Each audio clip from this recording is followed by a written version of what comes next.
रायगड जिल्ह्यात 15 दिवसात 2 अल्पवयीन मुलींवर अत्याचार करण्याचा प्रसंग घडला असून रोहा घटनेतील आरोपी तेजस पडवळ याच्यावर वरसे येथील अल्पवयीन मुलीवरील अत्याचारासहित अजून 3 गुन्हे दाखल झालेत। अल्पवयीन अत्याचार करण्याचे प्रमाण दिवसेंदिवस वाढत असल्याची स्थिती आहे।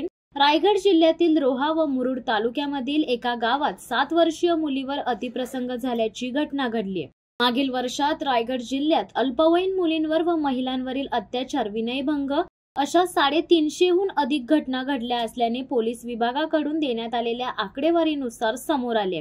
कायदे कडक होत असले तरी हे प्रमाण नक्कीच सामाजिक दृष्टीने चिंतेचे कारण म्हणावे लागेल। नवीन वर्षाच्या सुरुवातीलाच माणुसकी आणि नात्याला काळिमा फासणारी घटना रोहा तालुक्यातील वरसे गावात नुकतीच घडली होती। आरोपी तेजस पडवळ यांनी आपल्याच गावातील व नात्यातील 11 वर्षीय अल्पवयीन मुलीचा विनयभंग केल्याचा धक्कादायक प्रकार पीडित मुलीने आपल्या घरातील लोकांना सांगितला। त्यानंतर येथील वातावरण तंग झाले होते। या घटनेतील मुख्य आरोपी तेजस पडवळ याच्या विरोधात रोहा पोलीस ठाण्यात पोस्को कायदा अंतर्गत गुन्हा दाखल करून त्याला बेड्या ठोकण्यात आल्या। या घटनेतील 3 आरोपींना रोहा न्यायालयासमोर हजर करताच त्याला न्यायालयाने 13 जानेवारी पर्यंत पोलीस कोठडी सुनावली होती। 6 दिवसाची कोठडी पूर्ण होण्याआधीच तेजस पडवळ या नराधमाने आणखी महिलांच्या बाबत केलेले कारनामे बाहेर पडलेत।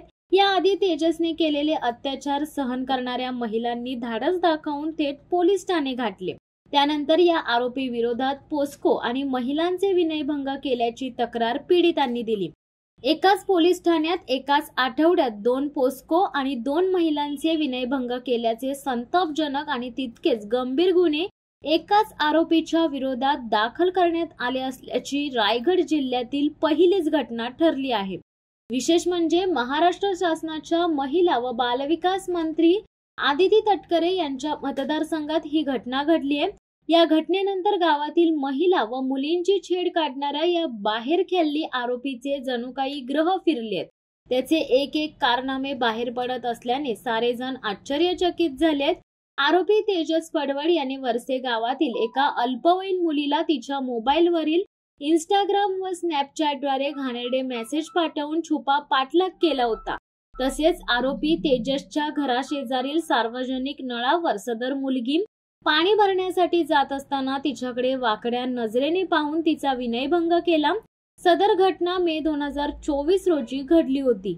मात्र आरोपी तेजसने 30 डिसेंबर रोजी आपल्याच नात्यातील आणखी एका अल्पवयीन मुलीवर अतिप्रसंग केल्याची धक्कादायक बाब उघड झाल्यानंतर दुसऱ्या पीडित अल्पवयीन मुलीने व घरातील मंडळीने पोलीस ठाण्यात धाव घेत आरोपी तेजसची कर्मकहाणी पोलिसांना सांगितली। पीडित मुलीच्या आईच्या तक्रारीवरून आरोपी तेजस विरोधात आणखी एक पोस्को अंतर्गत गुन्हा दाखल करण्यात आलाय। त्याचप्रमाणे मार्च 2024 मध्ये आपल्याच गावातील एका तरुणीजवळ वैयक्तिक परिचय वाढवण्यासाठी तरुणीच्या मित्राकडे मोबाईल नंबर मागितला।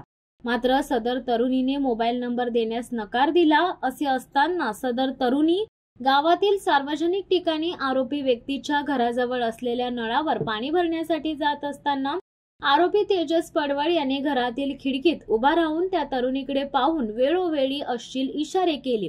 विशेष म्हणजे ही तरुणी पोलीस भरतीत प्रशिक्षण घेत असल्याने ती 30 जुलै 2024 रोजी मुंबईत पोलीस भरती प्रक्रियेसाठी जाणार होती। या गोष्टीची माहिती समजताच लंपट तरुणाने त्या तरुणीला फोन करून तू मुंबईत भरती करता जाणार आहेस तेव्हा आपण दोघे सोबत जाऊ असे बोलत असताना सदर तरुणीने फोन कट केला। या घटनेच्या अनुषंगाने तरुणीचा विनयभंग झाल्याने सदर तरुणीने पोलीस ठाण्यात तक्रार दाखल केली।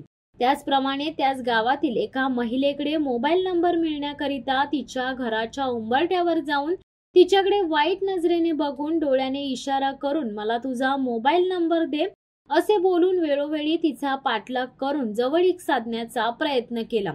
सदर घटना 15 डिसेंबर 2023 रोजी घडली होती। मात्र आरोपी तेजस पडवळ याच्या दहशतीला घाबरून या महिलेने तक्रार दिली नाही। असे असताना काही दिवसापूर्वी या आंबट शौकीन तरुणाविरोधात एका अल्पवयीन मुलीने अत्याचाराची तक्रार दिल्याने सदर महिलेला धीर आल्याने या आंबट शौकीन तरुणाला अद्दल घडवण्यासाठी व महिला तरुणी व अल्पवयीन मुलींवर होणारे अत्याचार रोखण्यासाठी धाडस दाखवून या महिलेने पोलीस ठाणे गाठून आपली फिर्याद नोंदवली आहे। एकंदरीत आरोपी तेजस पडवळ याच्या विरोधात 8 दिवसात 4 गंभीर प्रकारचे गुन्हे दाखल करण्यात आले आहेत। या घटनेनंतर संतप्त रोहेकर नागरिकांनी मूकमोर्चा काढून निषेध व्यक्त केला व या आंबट शौकिंग तरुणाला भर चौकात फाशी देण्याची मागणी केली। रयतेच्या स्वराज्यात छत्रपती शिवाजी महाराजांनी महिलांवर अत्याचार करणाऱ्यांना कायद्याची जरब बसवली। स्त्रियांकडे वाकड्या नजरेने पाहणाऱ्यांचे डोळे काढले जात होते, हातपाय तोडले जात होते, कडेलूट केला जायचा। कायद्याची ही भीती इतकी होती की महिलांना त्रास देण्याचे धाडस कुणी करतच नसे। आजच्या महाराष्ट्रातील महिलांची सुरक्षितता पाहता पुन्हा शिवकाळातील कठोर शिक्षा सुनावण्याची वेळ आली आहे।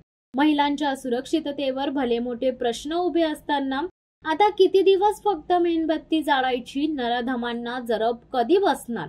महिलांवरील लैंगिक अत्याचाराच्या वाढत्या घटनांनी समाज मनाचा उद्वेग असा टिपेला पोचला आहे।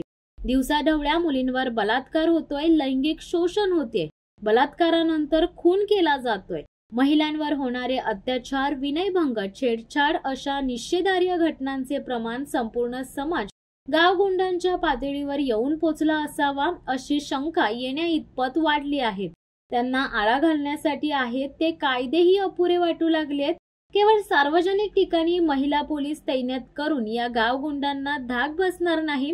अत्यंत कठोर कायदा आणि अजामीनपात्र गुन्हा यामुळेच अशा नराधमांना जरब बसू शकेल। मुख्य म्हणजे स्त्रियांनी, ज्यांना आमचे जुने लोक अबला म्हणतात, त्यांनीच आता सबला होऊन अशा गावगुंडांना धडा शिकवणेही तितकेच गरजेचे आहे। शिवसत्ता टाइम्स न्यूज ब्युरो, रोहा। दे धडक बेधडक वृत्त देणाऱ्या आपल्या शिवसत्ता टाइम्स न्यूज चॅनलला लाल बटन दाबून सबस्क्राईब करा आणि बेल आयकॉनला क्लिक करायला विसरू नका।